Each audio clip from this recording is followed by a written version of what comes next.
He wakes up about 5 in the morning. He makes his lunch and then he gets going for a long day on the pipeline in the burning sun.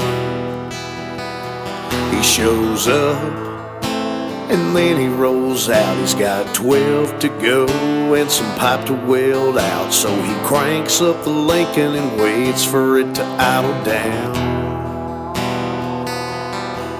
He'd rather drink, he'd rather hunt, he'd rather go fishing or work on his truck.